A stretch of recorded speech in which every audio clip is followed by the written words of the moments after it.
प्यारे बच्चों, आप सभी का डीवा इंस्टीट्यूट में फिर से स्वागत है। और आज के इस वीडियो में हम आपको कक्षा 9 हिंदी काव्यखंड का दूसरा पाठ जो कि ललगत जी के वाक हैं, उन्हें आपको आज हम पढ़ाने वाले हैं।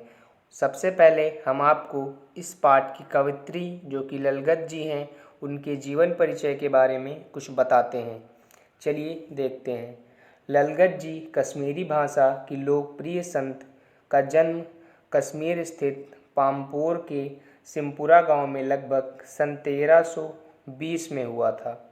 उनको लल्लेश्वरी, ललारिफा, लल्लल, योगेश्वरी आदि नामों से भी जाना जाता था। उनके जीवन से संबंधित प्रामाणिक जानकारियों का अभाव है। ऐसा माना जाता है कि सन 1391 के आसपास उनकी मृत्यु हुई। ललगत जी की प्रमुख रचनाएं। ललगत ने वाक शैली में काव्य रचना की। जिस प्रकार हिंदी साहित्य में कबीर व बिहारी के दोहे, तुलसी की चौपाई, मीरा के पद, रसखान के सवैये प्रसिद्ध हैं, उसी प्रकार कश्मीरी साहित्य में उनके वाक प्रसिद्ध हैं। साहित्यिक विशेषताएं। ललगत ने अपने वाक के माध्यम से लोगों को धर्म और जाति के संकीर्णताओं से ऊपर उठने के लिए प्रोत्साहित किया और जीवन से संबंधित भक्ति को अपनाने पर बल दिया। उनके लिए प्रेम सबसे अमूल्य तत्व है। उन्होंने धार्मिक आभंडारों का भी डटकर विरोध किया। ललगत जी की भाषा शैली। ललगत ने अपनी रचनाओं में जनसाधारण की सरल भाषा का प्रयोग किया है। अब चलिए हम आप सभी को पहले वाक का अर्थ बताएंगे। आप सब अपनी नोटबुक निकाल लीजिए और जैसे हम आपको अर्थ बताएंगे आप बहुत ही ध्यानपूर्वक समझिएगा। आपको बहुत ही आसानी से समझ में आ जाएगा।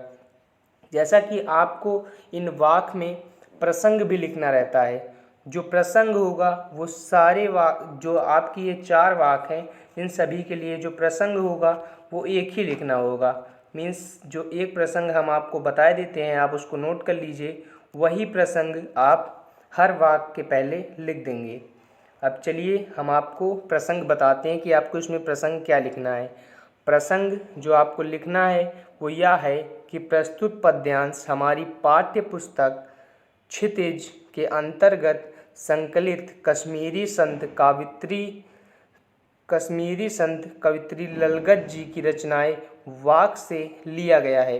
इस वाक में कवित्री ने अपनी निराशा से उत्पन्न पीड़ा का बोध कराया है। ये जो आपको मैंने लास्ट में बताया कि इस वाक में कवित्री ने अपनी निराशा से उत्पन्न पीड़ा का बोध कराया है, ये हर वाक के लिए अलग रहेगा। जैसे कि दूसरा जो वाक होगा उसके लिए हम बता देते हैं कि उसमें आपको क्या लिखना रहेगा प्रसंग में। इसमें आपको दूसरे वाले में लिखना रहेगा कि इन पंक्तियों में कवित्री ने धार्मिक रूढ़ियों और उससे ऊपर उठकर सबको एक समान समझते हुए सबके प्रति संभाव और अहंकार त्याग कर सरलता अपनाने की बात कही है। जब आप इन सारे वाक का अर्थ समझ लेंगे तो आपको पता चल जाएगा कि आपको इस वाक में क्या बताया गया है। और आप एक लाइन में जो प्रसंग है वो तो यही इतना ही होता है कि ये कहाँ से लिया गया है और इसके रचयिता कौन है, लेकिन आप इसको एक लाइन अगर लिख देंगे तो आपके एग्जामिनर के ऊपर बहुत अच्छा इंप्रेशन पड़ेगा और आपको एग्ज़ाम में बहुत अच्छे से अच्छे मार्क्स मिलेंगे। अब चलिए हम आपको एक एक लाइन का अर्थ समझाते हैं। सबसे पहले पहला वाक देखिए, उसकी ये लाइन देखिए। इसमें क्या कहा जा रहा है? रस्सी कच्चे धागे की खींच रही मैं नाव, रस्सी कच्चे धागे की खींच रही मैं नाव। इसमें क्या कहा जा रहा है? इसमें ललगत जी कह रही हैं कि मनुष्य का जीवन कच्ची मिट्टी के घड़े के समान है। मनुष्य का जीवन कच्ची मिट्टी के घड़े के समान है। ललगत जी हैं हमारी कवित्री इस पाठ की, वो सच्ची ईश्वर प्रेमी हैं और उनके चारों वाक में आपको ईश्वर के ही बारे में बताया गया है, लेकिन ये दूसरे तरीके से उदाहरण के माध्यम से आपको ईश्वर के बारे में बताया गया है। चलिए इसमें क्या कहा जा रहा है? मनुष्य का जो जीवन है वो कच्ची मिट्टी के घड़े के समान है। जैसे कच्चे सकोरे का मतलब होगा पानी पीने के लिए ग्रामीण क्षेत्रों में प्रयोग में लाया जाने वाला मिट्टी का एक बर्तन। रस्सी कच्चे धागे की खींच रही मैं नाव। इसका अर्थ है मनुष्य का जीवन कच्ची मिट्टी के घड़े के समान है। जैसे कच्चे सकोरे में पानी नहीं रुकता, वैसे ही कवित्री ने जीवन को माना है। बिना ईश्वर प्रेम की अग्नि में तपे मनुष्य का जीवन खंडित है, अधूरा है। अब दूसरी लाइन देखिए, जाने कब सुन मेरी पुकार, जाने कब सुन मेरी पुकार, करे देव भवसागर पार, करे देव भवसागर पार। अब इसमें क्या होगा, इसमें ये होगा कि भक्त कवियों के यहाँ सबसे बड़ी सिद्धि जो है वो भवसागर अर्थात सांसारिक मोह माया से मुक्ति पा जाने में बताई गई है। इस संदर्भ में यहाँ कवित्री अपने को कच्चे धागे की रस्सी बताकर ईश्वर से यह आस लगाए हैं कि कभी न कभी उनकी पुकार को सुनकर वह परमात्मा उसे शांति और मुक्ति प्रदान करेगा, अब तीसरी लाइन देखिए आप लोग बच्चों, इसमें क्या कहा जा रहा है, पानी टपके कच्चे सकोरे व्यर्थ हो रहे प्रयास मेरे, पानी टपके कच्चे सकोरे व्यर्थ प्रयास हो रहे मेरे। इसका मतलब क्या होगा, जीवन के साधन रूपी कच्चे धागों से इस संसार रूपी भवसागर में तिरती हुई मनुष्य की जीवन नौका को डूबने से बचाने के लिए एक कुशल माझी की जरूरत है। कवित्री को यह अखंड विश्वास है कि एक परमात्मा ही उसकी यह जरूरत पूरी करने में समर्थ है। अब लास्ट लाइन देखिए, मैं उम्मीद करता हूँ बच्चों कि आपको बहुत ही आसानी से समझ में आ रहा होगा। जी में उठती रह रहे हुक, जी में उठती रह रहे हुक, घर जाने की चाह है घेरे। इसका अर्थ क्या होगा, मनुष्य का मन स्वभाव से ही संकालु होता है, इसलिए कवित्री कहती है कि मनुष्य घर अर्थात ईश्वर की शरण में जाना है, मनुष्य को घर अर्थात ईश्वर की शरण में जाना है। अतः मेरे मन में वहाँ शीघ्र जाने की इच्छा हो उठी है, आपको समझ में आ गया होगा कि पहले वाक्य का भावार्थ क्या होगा। इसमें कवित्री जो हैं वो ईश्वर के प्रेम में लीन हैं और वो ईश्वर के पास जाना चाहती हैं, मीन्स ईश्वर के शरण में जाना चाहती हैं। अब चलिए हम लोग दूसरे वाक्य का अर्थ देखते हैं कि दूसरे वाक्य का क्या अर्थ होगा। चलिए पहली लाइन देखते हैं। पहली लाइन में हमें क्या कहा जा रहा है, खा खाकर कुछ पाएगा नहीं, ना खाकर बनेगा अहंकारी। अब यहाँ पे क्या कहा जा रहा है, यहाँ पे कवित्री कहती हैं मानव मात्र, कवित्री जो है वो मानव मात्र को संबोधित करते हुए कहती हैं कि ईश्वर के आराधन की अवस्था में मनुष्य को अपना सर्वस्व समर्पित करना होता है।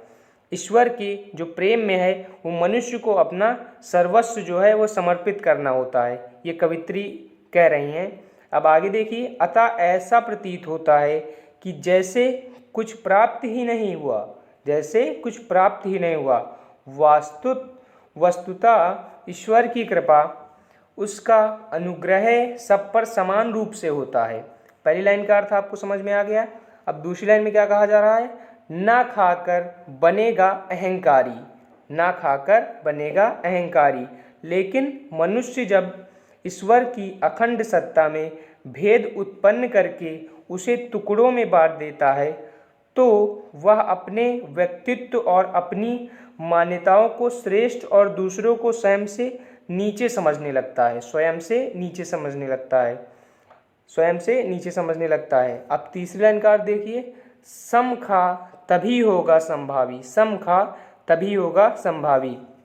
अब यहाँ पे क्या कहा जा रहा है, इसलिए कवित्री मनुष्य को श्रेष्ठता के अहंकार से बचते हुए अपने आत्मा और अंतःकरण के विकास की सलाह देते हुए कहती हैं कि सबको समान समझकर अभंडारों से ऊपर उठकर अपने में संभाव पैदा करो, क्योंकि इससे हृदय विशाल और चित्त शुद्ध होता है। हृदय विशाल और जो हमारा चित्त है वो शुद्ध होता है। अब लास्ट लाइन देखिए, खुलेगी सकल बंद द्वार की। यहाँ पे क्या कहा जा रहा है, चेतना व्यापक होती है, फलता आत्मा के दरवाजे पर लगी ज्ञान और अहंकार की शकल मतलब जो जंजीर और कुंडी लगी होती है वो ढीली पड़ जाती है और मन मस्तिष्क जो होता है हमारा वो प्रकाश और ऊर्जा से परिपूर्ण हो जाता है। मैं उम्मीद करता हूँ बच्चों कि आपको दूसरा वाक्य समझ में आ गया होगा। अब हम तीसरे वाक्य की ओर बढ़ते हैं और आपको हम इसका अर्थ बताते हैं। चलिए देखते हैं कि इसका अर्थ क्या होगा। यहाँ पे हमें क्या कहा जा रहा है, आई सीधी राह से गई न सीधी राह, आई सीधी राह से गई न सीधी राह, सुषुम सेतु पर खड़ी थी, सुषुम सेतु पर खड़ी थी, बीत गया दिन आ, बीत गया दिन आ। अब यहाँ पे कवित्री क्या क्या कह रही हैं, देखिए हम इसको आपको इसका अर्थ बताते हैं। हे ईश्वर, भक्ति के साधक केवल एक समर्पण ही एक ऐसा मार्ग है जिससे उस परम पिता को प्राप्त किया जा सकता है, उस परम पिता को प्राप्त किया जा सकता है। उसकी दी हुई जिंदगी तो सोच विचार और हठ योग साधना में बीत गई, हठ योग साधना में बीत गई। अंततः जब उस पार उतरने वाले मांझी ने इस संसार रूपी सागर से बेड़ा पार लगाने तो मैंने उसको प्रतिकृत्यता की ज्ञापित नहीं कर पाई। अब तीसरी लाइन का अर्थ देखिए, इसमें क्या कहा जा रहा है, जेब टटोली कौड़ी न पाई, मांझी को दूं क्या उतराई, मांझी को दूं क्या उतराई। इस कृपा के बदले जो मांझी उद्धार लगा रहा है उसकी इस कृपा के बदले एक कौड़ी भी उस मांझी को नहीं दे पाई। आश्चर्य यह है कि मनुष्य दुनिया के शकों कार्यों में फंसकर अपने लक्ष्य को भूल जाता है और समय बीत जाने पर जीवन के अंतिम क्षण में जब उसे अपने जीवन की व्यर्थता का बोध होता है तब कुछ भी करने में असमर्थता के कारण बड़ी पीड़ा होती है।